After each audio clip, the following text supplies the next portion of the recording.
My name is David Fricke. I write for Rolling Stone, and I am deeply honored to have sitting right here with me Billy Gibbons of ZZ Top. New record, long time waiting for it. What's the status of the new album? Well, David, our friendship goes back double decades. It seems like it's been about that long since we started this latest project.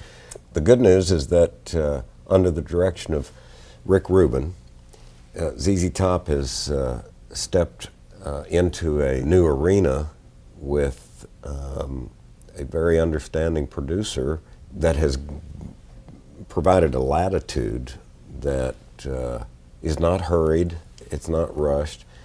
Some of the fans are a little antsy about impatient. When are we going to see this thing? And we consider the big bonus, the luxury of extra time, if you think you need it. Yeah. Well, go back and check it out. And sure enough, replaying the stuff that we've already composed and thought we had in the can, you turn that sudden right corner that was unexpected and you say, wait a minute, let's keep this extra piece. Yeah. Presently, it would be safe to say by spring of the year 2012. I think we can wait that long. It's coming around. You know, I've seen Rick work with the Red Hot Chili Peppers, Metallica, seen him in the studio with Smashing Pumpkins. You know, he is a big fan of the live take. You know, it's like there's a lot of thought that goes into the spontaneity, which seems counterintuitive, but in a way, it really, it's an interesting way to approach spontaneous music, but by thinking about what you want to get out of it. It's not necessarily a safety net. A safety net is put up before someone crosses the tightrope. But there is such a thing as the happy accident, the unexpected going to the, quote, not planned chord change, but it somehow works.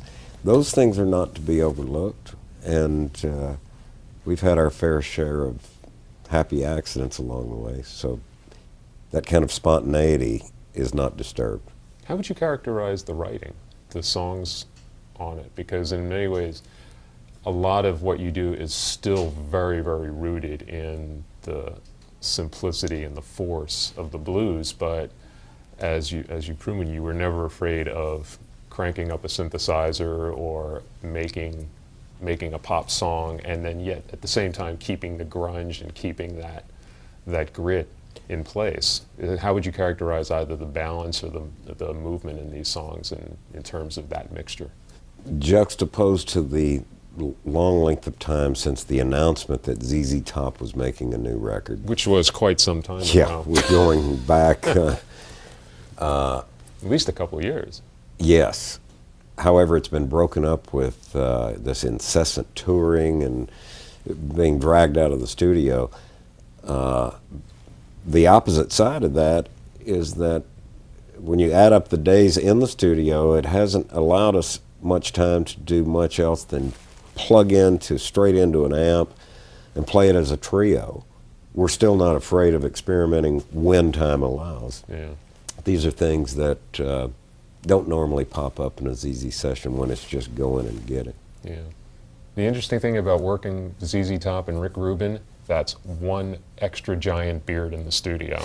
How have you actually measured, you know, who's the big winner? Of course. And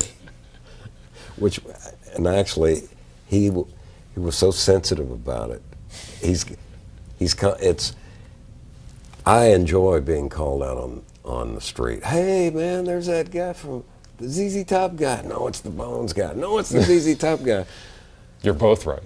Rick goes down the street and he's, hey, there's the ZZ Top guy. No, I'm the Rick Rubin guy. Do you have a title for this record? It'll probably turn out to be something Mexicano, Tex-Mex oriented, El something. Yes. They even thought Eliminator was El Eminator. But it works for us, you know, a little hot sauce. That was for the Latin American market. That's right. Well, thank you very much for coming by and giving us the update. And appreciate that. We look forward to it in the spring of 2012. We'll see you all. Billy Gibbons, ZZ Top. Done.